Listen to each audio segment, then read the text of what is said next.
Investment risk అనేది market ఒడిదుడుకులకు లోబడి ఉంటుంది. ఇన్వెస్ట్ చేసే ముందు అందుకు సంబంధించిన వివరాలను క్షుణ్ణంగా తెలుసుకున్నాకే పెట్టుబడులు పెట్టండి. ఈ కార్యక్రమం నిపుణులు, అనుభవజ్ఞుల సూచనలు, సలహాల మేరకు మాత్రమే నడుస్తుంది. మీ పెట్టుబడులకు ఏబిఎన్ ఆంధ్రజ్యోతి ఎటువంటి బాధ్యత వహించదు. Welcome to ABN business news. ఇక దేశీయ స్టాక్ మార్కెట్లు ఫ్లాట్ గా కొనసాగుతున్నాయి. సెన్సెక్స్, నిఫ్టీ లాభ నష్టాల్లో ఊగిసలాడుతున్నాయి.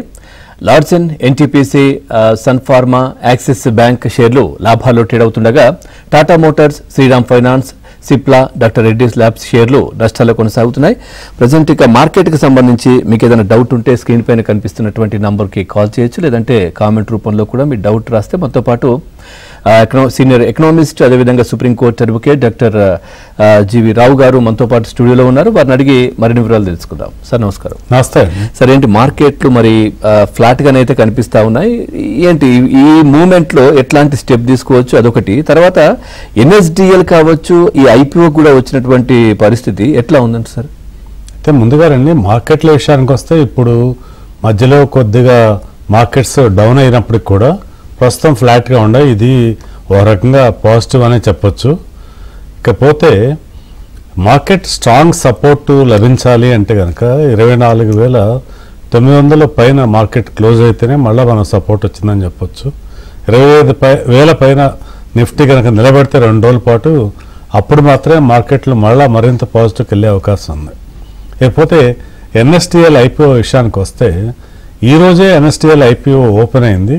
ఇది 4,012 కోట్ల రూపాయల సేకరణ కోసం వచ్చినటువంటి ఈ యొక్క ఐపీఓ ఈరోజు ప్రారంభ తేదీ ఆగస్టు 1వ తేదీ ముగింపు తేదీ.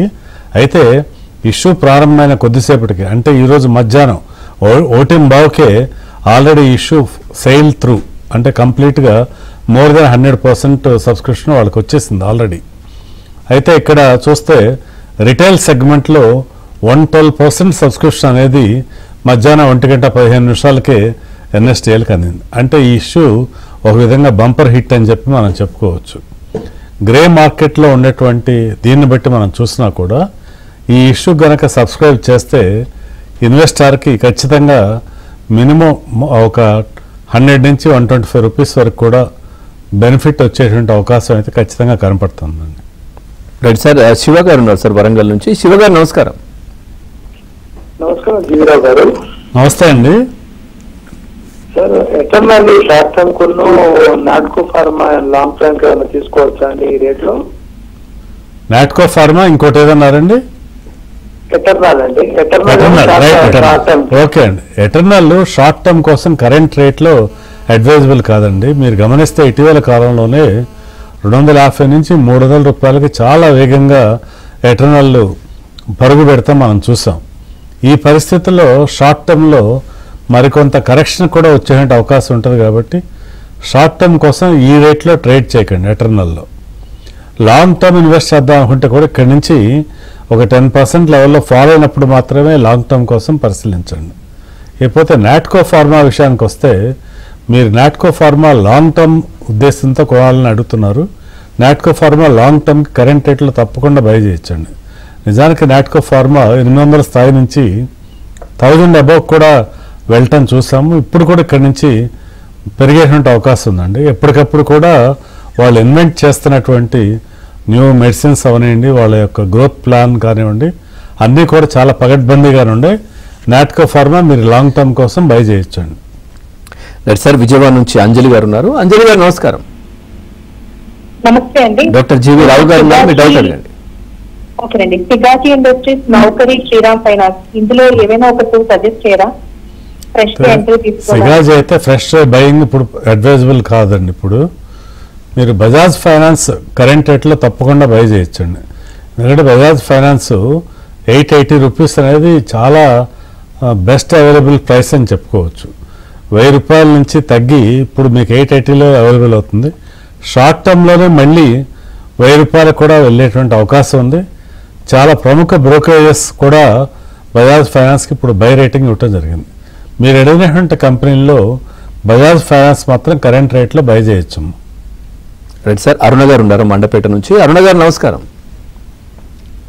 అరుణ గారు మీ డౌట్ అడగండి. డాక్టర్ జీవి రావు గారు ఉన్నారు. ఓకేనండి. ఇప్పుడున్న రేట్లో Asian paint, Indigo paint, Akzo paint వీటిలో ఏది పోల్చడానికి బెటర్ గా ఉందండి? ఇప్పుడు పెయింట్కి సంబంధించి అంటే 3 కంపెనీల్లో రిలేటివ్లీ ఏషియన్ పెయింట్సే బెస్ట్ బెట్ అమ్మో. ఏషియన్ పెయింట్స్ గత 3 సంవత్సరాల కాలంగా ఆశించిన స్థాయిలో ఫలితాలు ఇవ్వకపోయినప్పుడు కూడా ఇటీవల కాలంలోనే ప్రైస్ బ్రేక్అవుట్ అనేటువంటిది మనం గమనిస్తున్నాం. ఇక్కడి నుంచి కూడా కనీసం ఒక 10% రానున్నటువంటి 6 నెలల కాలంలోనే పెరిగేటువంటి అవకాశాలు కూడా మెరుగ్గా ఉండే. అందుకని చెప్పి ఒకవేళ పెయింట్ సెక్టార్లో ఉండాలనుకుంటే మాత్రం ఏషియన్ పెయింట్స్లో ఇప్పటికే ఉంటే హోల్డ్ చేయండి. ఫ్రెష్ బయింగ్ కూడా కరెంట్ రేట్ నుంచి కూడా స్టార్ట్ చేయొచ్చు. రైట్ సార్, రాజు గారు ఉన్నారు మంచిర్యాల నుంచి. రాజు గారు నమస్కారం. సార్ నమస్తే. డౌట్ అడగండి. నమస్తే సార్. మేము స్విట్జర్లాండ్ షేర్లో హోల్డ్ లో ఉన్నాం సార్. అది ఉంచుకోవచ్చా తీసేయచ్చా సార్? కొంచెం ప్రైసింగ్ చేస్తారు. రైట్ అండి. ముందుగా మనకి స్విట్జర్లాండ్ విషయానికి వచ్చినప్పుడు ఏంటంటే ఇది చాలా మంది షార్ట్ టర్మ్ స్పెక్యులేటివ్ పర్పస్లో కొంటా వచ్చారు. ముఖ్యంగా మన తెలుగు రాష్ట్రాల్లోనే చాలా మంది స్విట్జర్లాండ్లో ఇన్వెస్ట్ చేయటము, తర్వాత ఇది 70 రూపాయలకు వచ్చినప్పుడు కూడా దాన్ని అమ్మకుండా అలాగే హోల్డ్ చేయటం కూడా మనం గమనించాం. చాలాసార్లు అడుగుతున్నారు దీని గురించి. స్విట్జర్లాండ్ కంపెనీ లాంగ్ టర్మ్ ఆలోచన ఉన్నటువంటి ఇన్వెస్టర్కి చాలా మంచి ఫలితం ఇచ్చేటువంటి అవకాశం ఉంది. కాకపోతే మీరు కేవలం కొద్ది నెలల కోసం మాత్రమే ఆలోచనతో ఉంటే మాత్రం దీనిలో ఒడిదుడుకులు ఎక్కువగానే ఉండేటువంటి అవకాశం ఉంది. ఇది చాలా high beta stock, PE ratio కూడా ఎక్కువే. అంటే కరెంట్ వాల్యుయేషన్స్ ఏమి చీప్ కాదు. కాకపోతే ఇది ఉన్నటువంటి సెక్టార్లో జెస్టేషన్ పీరియడ్ ఎక్కువ కాబట్టి మీరు లాంగ్ టర్మ్ హోల్డ్ చేసే ఆలోచన ఉంటే మాత్రం సమ్వేర్ అరౌండ్ 60 రూపీస్లో దీనిలో ఫ్రెష్ బయింగ్ చేసుకోవచ్చు. ఇప్పటికే షేర్లు ఉంటే కూడా లాంగ్ టర్మ్ కోసం అయితే హోల్డ్ చేయండి, షార్ట్ టర్మ్ ఆలోచనతో అయితే ఎగ్జిట్ కండి. రైట్ సార్, ఇందాక మనం ఎన్ఎస్డిఎల్ ఐపీఓ గురించి మీరు చెప్పారు. అవును. సో ఇప్పుడు దానికి రిలేటెడ్ గానే ఈ సిడిఎస్ఎల్ ఎన్ఎస్డిఎల్ ఈ రెండిట్లో ఏది బెటర్ అంటే ఎట్లా మీరు కంపేర్ ఎట్లా చేస్తారు? నిజానికండి రెండిట్లను కూడా దేని ప్రత్యేకతలు దానికి ఉన్నాయి. సిడిఎస్ఎల్ వచ్చేసరికి ఏమన్నా Bombay stock exchange sponsored, NSDL వచ్చేసి national stock exchange NSC sponsored. కాకపోతే మనకి నెంబర్ ఆఫ్ డిపాజిటరీ అకౌంట్స్ కనుక చూస్తే సిడిఎస్ఎల్కి చాలా ఎక్కువ అకౌంట్స్ ఉన్నాయండి, మామూలు డిపాజిటరీ అకౌంట్స్. ఆ విధంగా చూస్తే సిడిఎస్ఎల్ మళ్ళా ఇన్వెస్టర్స్ కూడా చాలా అనూహ్యమైనటువంటి రిటర్న్ అందించింది. ఇన్ఫ్యాక్ట్ ఎంతో వాళ్ళ యొక్క పెట్టుబడి ఎన్నో రెట్లుగా పెరిగింది సిడిఎస్ఎల్లో ఇన్వెస్ట్ చేసినటువంటి ఇన్వెస్టర్స్కి. ప్రస్తుతం సెకండరీ మార్కెట్లో సిడిఎస్ఎల్ కొంత తక్కువ రేటుకే ఇప్పుడు దొరుకుతుందని చెప్పొచ్చు ప్రస్తుతం రేటు. కాకపోతే అది కూడా పిఈ రేషియో 64 ఉందండి. అంటే ఈ 1560 స్థాయిలో కూడా 64 పిఈలో ట్రేడ్ అవుతుంది ఇప్పుడు కూడా. సిడిఎస్ఎల్ ఇంకాస్త తగ్గి బిలో 1500కి వస్తే ఫ్రెష్ బయింగ్ చేయొచ్చు. ఎన్ఎస్డిఎల్ వచ్చేసి 760 to 800 ఇష్యూ ప్రైస్గా పెట్టారు. ఫైనల్గా 800 రూపీస్లో ఫైనలైజ్ అయ్యి అలాట్మెంట్లో జరుగుతాయి. అది అలాట్మెంట్ టైంలో కూడా లిస్ట్ అయిన తర్వాత సమ్వేర్ అరౌండ్ 900-925లో లిస్ట్ అయినా కూడా ఎన్ఎస్డిఎల్లో కూడా ఫ్రెష్ బయింగ్ చేయొచ్చండి. ఈ రెండు కూడా లాంగ్ టర్మ్ ఇన్వెస్టర్స్ ఈ 2 షేర్లో కూడా ఇన్వెస్ట్ చేయొచ్చు. డెఫినెట్గా వీటిలో మంచి రిటర్న్స్ వచ్చేటువంటి అవకాశం ఉంది. రెండిట్లో ఏదో ఒకటని కాకుండా ఈ 2 కూడా ఇన్వెస్ట్ చేయదగినటువంటి కంపెనీలు. రైట్. శ్రీధర్ గారు ఉన్నారు సార్ నెల్లూరు నుంచి. శ్రీధర్ గారు నమస్కారం. నమస్తే సార్. మీ డౌట్ అడగండి. సార్ నమస్తే రావు గారు. నమస్తే అండి. సార్ నాది విప్రో 280లో ఉన్నాయి సార్. విప్రో ట్రెంట్ 5600లో ఉన్నాయి సార్. ఇప్పుడు వీటిని ఏమన్నా మళ్ళీ ఏమన్నా యాడ్ చేసుకోవచ్చా, లేకపోతే వీటి పరిస్థితి ఏంటి సార్, ఏమన్నా పెరుగుతాయా లేదా? రైట్ అండి. ముందుగా విప్రో విషయానికి వద్దాం.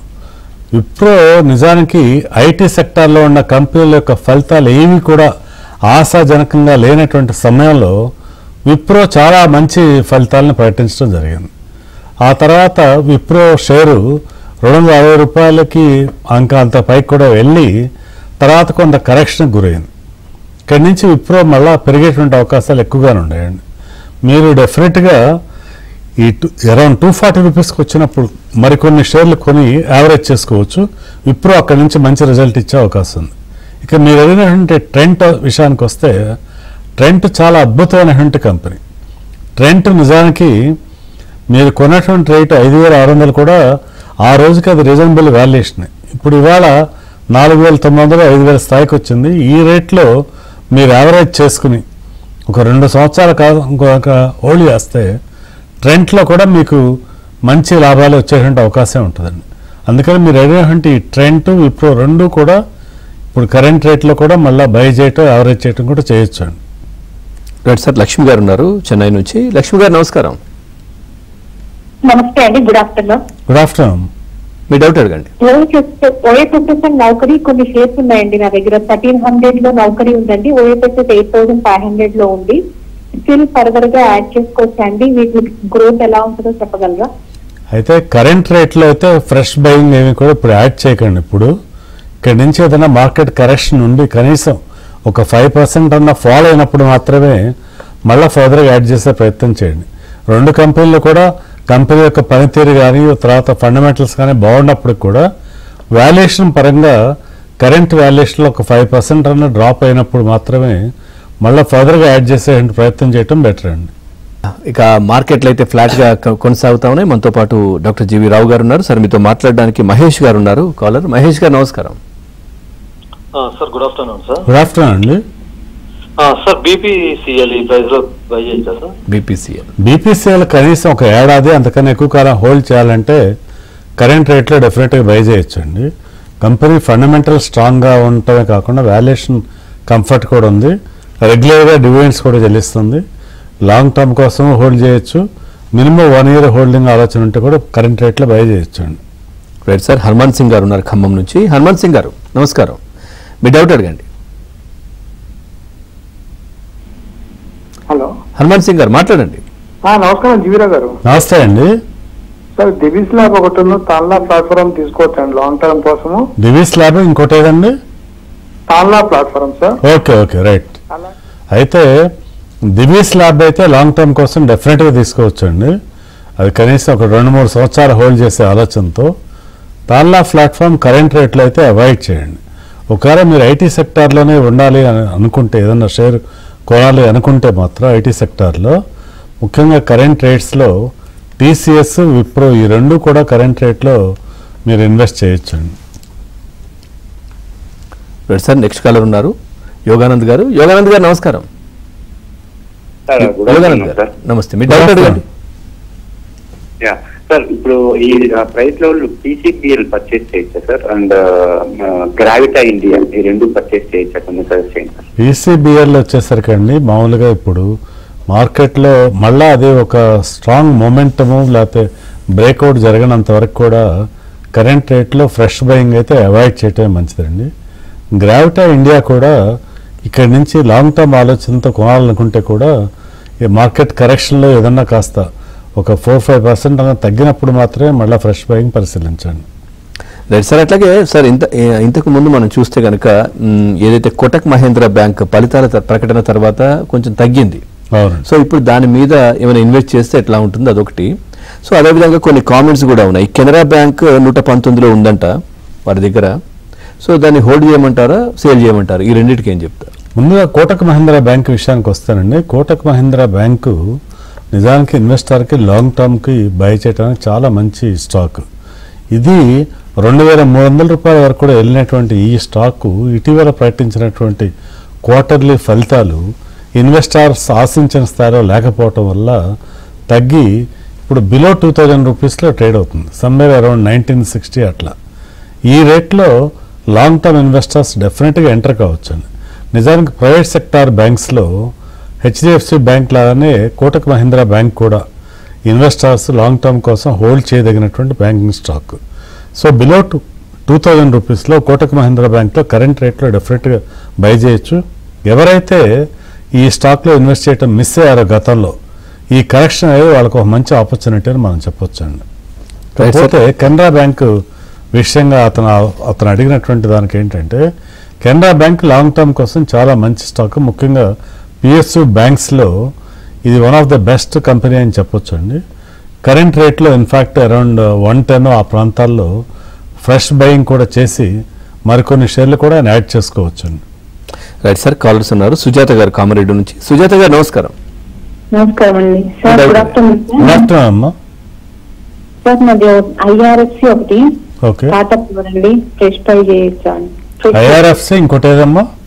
ఫ్రెష్ టర్మ్ ఐఆర్ఎఫ్సి ఏంటమ్మా? టాటా ఐఆర్ఎఫ్సి ఒకటి సార్, టాటా పవర్ ఒకటి. టాటా ఓకే రైట్ అమ్మా. ఇప్పుడు ఐఆర్ఎఫ్సి వచ్చేసరికి ప్రజెంట్ కరెక్షన్ మోడ్లో ఉందమ్మా. ఇక్కడి నుంచి ఇంకా కొద్దిగా తగ్గేటువంటి అవకాశం ఉంది. సో అట్లీస్ట్ ఒక 2 to 3% ఫాల్ అయితే మళ్ళా ఫ్రెష్ బయింగ్ మీరు స్టార్ట్ చేసుకోవచ్చు. టాటా పవర్ అయితే కరెంట్ రేట్ నుంచి కూడా కొనటం స్టార్ట్ చేయండి. టాటా పవర్ 2-3 సంవత్సరాల్లో మంచి రిటర్న్ ఇచ్చేటువంటి అవకాశం ఉంది. పవర్ సెక్టార్లో in fact one of the best stock అని చెప్పొచ్చు టాటా పవర్. కరెంట్ రేట్ నుంచి కూడా మీరు బై చేయడం స్టార్ట్ చేయొచ్చు. సార్ కృష్ణారెడ్డి గారు ఉన్నారు కాలర్. కృష్ణారెడ్డి గారు నమస్కారం. నమస్తే సార్. మీ డౌట్ అడగండి సార్. ప్రెజెంట్ రేట్ లో పేటిఎం, నైకా ఆ మూపులు ఏం మంచిది సార్? అంటే ఇప్పుడు ఈ పీబీ ఫిన్టెక్, నైకా ఈ రెండిట్లోనూ కూడా ఏదైనా మార్కెట్ కరెక్షన్ జరిగి కరెంట్ రేట్స్ నుంచి నియర్లీ ఒక 7-8% పడితేనే మీరు ఫ్రెష్ బయింగ్ చేయండి. కానీ ఇప్పుడు కరెంట్ ఇదే రేట్ యాజ్ ఇట్ ఈజ్గా బై చేసే ప్రయత్నం చేయకండి. ఎందుకంటే స్ట్రాంగ్ సపోర్ట్ లెవెల్కి వచ్చిన తర్వాత మాత్రం మనం బై చేయాలి. ఇక్కడి నుంచి ముఖ్యంగా పీబీ ఫిన్టెక్ అయితే సమ్వేర్ అరౌండ్ 7% ఫాల్ అయితే మాత్రమే మళ్ళీ ఫ్రెష్ బయింగ్ ఆలోచన చేయటం మంచిదండి. సార్ ప్రభాకర్ గారు ఉన్నారు అనంతపూర్ నుంచి. ప్రభాకర్ గారు నమస్కారం. సార్ నమస్తే సార్. చెప్పండి సార్. ఇప్పుడున్న రేట్లో ఆస్ట్రా మైక్రో, ఎన్సీసీ రెండు తీసుకోవచ్చా సార్ 1 year కోసం? 1 year కోసం ఈ రెండిట్లో ఎన్సీసీ బెటర్ చాయిస్ అండి. అయితే ఎన్సీసీ కూడా ఒకేసారి ఎంటైర్ క్వాంటిటీ కొనకుండా మీరు కొందాం అనుకున్న దానిలో ఒక 25% షేర్స్ కొనండి. తర్వాత ఏదైనా మార్కెట్ కరెక్షన్లో మరికొన్ని షేర్లు యాడ్ చేసుకునే ప్రయత్నం చేయొచ్చు. అలాగే వీటితో పాటుగా మీరు ఎల్ఎన్టీ కూడా యాడ్ చేసుకునే ప్రయత్నం చేయండి ఒకవేళ ఆ సెక్టార్లో ఉండాలి అనుకుంటే. సార్ సునీల్ కుమార్ గారు ఉన్నారు. సునీల్ కుమార్ గారు నమస్కారం అండి. సార్ బజాజ్ హౌసింగ్ ఫైనాన్స్ ఇప్పుడు 115 రూపాయలు ఉంది, తీసుకోవచ్చా, బై చేయొచ్చా? Bajaj housing finance current fresh buying avoid చేయటం మంచిదండి. ఏంటంటే స్తబ్దుగా చాలా రోజులుగా ఇలాగే ఉంది. దీనిలో ఏదన్నా మంచి బ్రేక్అవుట్ వచ్చేంత వరకు కూడా ఫ్రెష్ బయింగ్ కరెంట్ రేట్లు అయితే అవాయిడ్ చేయటం మంచిది. ఇన్ఫ్యాక్ట్ దానికన్నా కూడా మీరు ఇప్పుడు బజాజ్ ఫైనాన్స్ కరెంట్ రేట్లో బై చేయటం మంచిదండి. షార్ట్ టర్మ్లో కూడా మీకు ఒక 10% వరకు కూడా రిటర్న్ ఇచ్చేటువంటి అవకాశం ఉంది. అందుకని చెప్పి రిలేటివ్లీ బజాజ్ ఫైనాన్స్ మీకు బెటర్ చాయిస్ అవుతుందండి. Right sir. మస్తాన్ రావు గారు అడుగుతున్నారు సీజీ పవర్ ఒకటి, తర్వాత రామకృష్ణ ఫోర్జ్ ఈ కరెంట్ ప్రైస్ లో తీసుకోవచ్చా లాంగ్ టర్మ్ కోసం అంటున్నారు. సీజీ పవర్ ఇటీవల కరెక్షన్ గురవటం మనం చూసాము. కరెంట్ రేట్ నుంచి కూడా లాంగ్ టర్మ్ ఆలోచనతో బయింగ్ మీరు స్టార్ట్ చేయొచ్చు. అలాగే రామకృష్ణ ఫోర్జింగ్స్ కూడా మినిమం 3 years హోల్డింగ్ ఆలోచన ఉంటే కనుక బై చేయటం స్టార్ట్ చేసి తగ్గినప్పుడల్లా మళ్ళీ కొన్ని షేర్లు యాడ్ చేసే ప్రయత్నం చేయండి. ఈ రెండు కూడా సిస్టమాటిక్ వేలో క్రమేణా బై చేసే ప్రయత్నం చేయండి, కానీ ఒకే రోజు ఎంటైర్ క్వాంటిటీని అయితే కొనకండి. Right sir. సతీష్ గారు ఉన్నారు హైదరాబాద్ నుంచి. సతీష్ గారు నమస్కారం. నమస్తే అండి. నమస్తే అండి. సార్ నా దగ్గర ఓఎన్జీసీ ఉన్నాయి. అప్పట్లో మీరు చెప్పింది 3 years బ్యాక్ 100 rupees లో కొన్నాను. ఓకే. దాన్ని అలాగే ఉంచేయమంటారా? లాంగ్ టర్మ్ కోసం ప్రాఫిట్ బుక్ చేసుకోవాలన్నా? గేట్వే డిస్ట్రిక్ట్ పార్క్స్ తీసుకోమంటారా? ఏదండి? Gateway district parks present rate లో. అర్థం కాదు. ఒక్కసారి ఏంటది? Gateway district parks. ఓకే అండి. రైట్. ముందుగా ఓఎన్జీసీ విషయానికి వస్తే మీరు ఒక 10 సంవత్సరాలు హోల్డ్ చేద్దామన్నా కూడా నిరభ్యంతరంగా హోల్డ్ చేయదగినటువంటి స్టాక్ అండి. క్రమం తప్పకుండా మీకు డివిడెండ్ వస్తుంది. తర్వాత కంపెనీ పర్ఫార్మెన్స్లో కూడా తిరుగులేనటువంటి విషయం అండి. లేకపోతే గేట్వే విషయానికి వస్తే కరెంట్ రేట్లో ఫ్రెష్ బయింగ్ని అవాయిడ్ చేయటమే మంచిదండి. Right sir. మోహన్ గారు ఉన్నారు. మోహన్ గారు నమస్కారం. జీవిరావు గారు నమస్కారం అండి. నమస్తే అండి. Mazagon dark ship, garden reach stocks sale అంటే తగ్గిద్దా పెరిగిద్దా అలా ఉంచమంటారా అమ్మేమంటారా? కరెంట్ అయితే రెండు కూడా డౌన్ ట్రెండ్లో ఉన్నాయండి, Mazagon dark and garden reach కూడా. కాకపోతే మీరు కనుక ఒక 2-3 సంవత్సరాల వ్యవధి వరకు ఉండాలి అనుకుంటే మాత్రం ఈ రెండు కూడా క్రమేణా పెరిగేటువంటి అవకాశాలే ఉంటాయండి. ఇంకా తగ్గితే కనుక మరికొన్ని షేర్లు యాడ్ చేసే ప్రయత్నం చేయండి. అంటే నియర్లీ ఒక 10% ఫాల్ కనుక కరెంట్ రేట్ నుంచి వస్తే ఫర్దర్ యాడ్ చేయండి. ప్రస్తుతానికైతే రెండు కూడా హోల్డ్ చేయండి. మీరు లాంగ్ టర్మ్ ఇన్వెస్టర్ అయితే గార్డెన్ రీచ్ అయినా మజగాన్ డాక్ అయినా కరెంట్ రేట్లో సెల్లింగ్ అయితే చేయకండి. నిజానికి భారతదేశంలో డిఫెన్స్ సెక్టార్లో ఉన్నటువంటి కంపెనీలు అన్నిటికీ కూడా చాలా ఉజ్వలమైనటువంటి భవిష్యత్తు ఉందంటంలో ఏదైనా సందేహం లేదు. డెఫినెట్గా హోల్డ్ చేయండి. Right sir. ఇందాక చాలా మంది కూడా అడిగారు ఈ బజాజ్ ఫైనాన్స్ షేర్ ధరలు ఎందుకు తగ్గుతున్నాయి? బజాజ్ ఫైనాన్స్ ఇటీవల ప్రకటించినటువంటి క్వార్టర్లీ ఫలితాలు ఆశాజనకంగా లేకపోవటం వల్ల తగ్గాయండి. అయితే ఇది కేవలం ఒక క్వార్టర్లో వచ్చినటువంటి ఒక ఫలితం వల్ల కంపెనీ యొక్క భవిష్యత్తును పూర్తిగా అంచనా వేయలేము. అది కూడా మరీ దారుణమైన ఫలితాలు కాదండి. మన ఇన్వెస్టర్ ఎక్స్పెక్టేషన్ మరీ ఎక్కువగా ఉండటం వల్ల ఆశించిన స్థాయిలో లేవన్నటువంటి ఒక రీజన్తో కొంత ఫాల్ని మనం చూసాం. కానీ ఇక్కడి నుంచి రికవర్ అయ్యే అవకాశాలు ఎక్కువ అండి రానున్న కాలంలో. సో బజాజ్ ఫైనాన్స్ కనీసం 1-2 సంవత్సరాలు హోల్డ్ చేద్దాం అనుకునే వాళ్ళు ఫ్రెష్ బయింగ్ చేయడానికి నిజానికి ఇది చాలా మంచి అవకాశం అని చెప్పొచ్చు. అదే కాకుండా ఎన్బిఎఫ్సి రంగంలోనే ఉన్నటువంటి అది హెచ్డిబి ఫైనాన్షియల్ అయినా శ్రీరామ్ ఫైనాన్స్ అయినా ఇవన్నీ కూడా బ్యాంకింగ్ రంగ షేర్లతో పాటుగా ఈ యొక్క ఎన్బిఎఫ్సి షేర్లు కూడా రానున్న రోజుల్లో చాలా మంచి ఫలితాలు ఇచ్చే అవకాశం ఉంది. కాబట్టి ఎన్బిఎఫ్సి సెక్టార్లో ఈ షేర్లలో మళ్ళా బయింగ్ చేయటం మంచిదండి. రైట్ సార్, నాగార్జున గారు ఉన్నారు హైదరాబాద్ నుంచి. నాగార్జున గారు నమస్కారం. నమస్కారం సార్. డాక్టర్ జీవి రావు గారు. Good afternoon sir. Good afternoon అండి. సార్ ఈ కరెంట్ ప్రైజ్ లో డాటామాటిక్ కేబుల్ ఒకటి సార్, ఇంకోటి యాక్సెస్ కేట్ టెక్ సార్, ఈ రెండు బై చేస్తుంది సార్. ఎక్కడ బై చేయాలి సార్? అయితే కరెంట్ రేట్లో ఇంకా కరెక్షన్కి అవకాశాలు ఉన్నాయి కాబట్టి ఈ రెండు కూడా ఇప్పుడు ఫ్రెష్ బయింగ్ అయితే అవాయిడ్ చేయండి. జాగ్రత్తగా గమనిస్తూ ఉండండి. ఇంకా మినిమం ఒక 4-5% అన్న కరెక్షన్ వచ్చినప్పుడు మాత్రమే వీటిలో ఫ్రెష్ ఎంట్రీ తీసుకునే ప్రయత్నం చేయటం బెటర్ అండి. సార్ గోపాలకృష్ణరాజు గారు ఉన్నారు భీమవరం నుంచి. రాజు గారు నమస్కారం. నమస్తే సార్. గురువు గారు నమస్కారం. నమస్తే అండి. బిర్లా సాఫ్ట్ 8.34 కొన్నాను సార్, సంవత్సరం అయింది. ఓకే, అది పెరగట్లేదు, ఏం చేయమంటారు చెప్పండి సార్. చెప్పండి. 308లో కొన్నాను, అది పెరగట్లేదు, ఆ రెండింటి గురించి చెప్పండి సార్. జొమాటో అండి? కాదండి, బిర్లా సాఫ్ట్ 8.34లో కొన్నాను ఒకటి. జిందాల్ సార్. ఓకే, 308లో కొన్నాం, అది పెరగట్లేదు, దాని గురించి ఏం చేయమంటారు చెప్పండి. ముందుగా బిర్లా సాఫ్ట్ విషయానికి వస్తే ఇప్పుడు ఇక్కడి నుంచి కూడా చాలా రోజులుగా ఇది డౌన్ ట్రెండ్లోనే ఉన్నదండి. అయితే ఇక్కడి నుంచి మీరు క్విక్గా షార్ట్ టర్మ్లో కూడా ఎక్కువ రికవరీ ఉండకపోవచ్చు. సో ఇన్ఫ్యాక్ట్ మనం ఇదే ప్రోగ్రాంలో గతంలో కూడా మీకు బహుశా ఈ క్వశ్చన్ ఆన్సర్ చేసినట్టు గుర్తు నాకు, బిర్లా సాఫ్ట్ విషయం అయ్యి. సో మనం మాట్లాడుకున్న ఆన్సర్లో ప్రీవియస్ వీక్స్కి ఇప్పుడు కూడా పెద్ద మార్పు ఏమీ కూడా లేదండి. బిర్లా సాఫ్ట్ నుంచి ఎగ్జిట్ కావటమే మంచిదండి మీరు.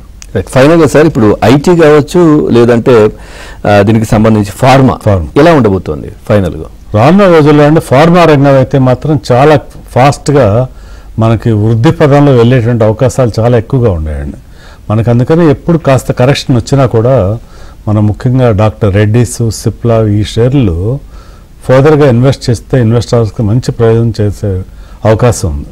లేకపోతే ఐటీ సెక్టార్ విషయానికి వస్తే ప్రస్తుతం కొన్ని ఒడిదుడుకులు ఉన్నమాట వాస్తవం అయినప్పటికీ కూడా భారతదేశంలో ఉంటే ఐటీ సెక్టార్ కంపెనీల్లో మనం చూస్తే అది TCS, Wipro, Infosys, HCl tech Mahindra ఇవన్నీ కూడా రానున్నటువంటి 2 సంవత్సరాల కాలంలో చాలా మంచి రిటర్న్స్ ఇచ్చే అవకాశం ఉంది. ప్రస్తుతం ఆల్మోస్ట్ 52 వీక్ లోలో ఉన్నటువంటి ఈ తరుణంలో ఐటీ సెక్టార్లో ఈ షేర్లో కూడా ఇన్వెస్ట్ చేయొచ్చండి. సో టు సే ఐటీ సెక్టార్లో స్లోగా గ్రోత్ ఉండే అవకాశం ఉంది. ఫార్మా రంగంలో ఉండే షేర్లో కాస్త ఫాస్ట్గా గ్రోత్ ఉండేటువంటి అవకాశం ఉందండి. రైట్, థ్యాంక్ యూ డాక్టర్ జీవి రావు గారు. మార్కెట్కి సంబంధించి చాలా చక్కటి విశ్లేషణ అందించారు. Thank you very much. ఇదే వాళ్ళ ఏబిఎన్ బిజినెస్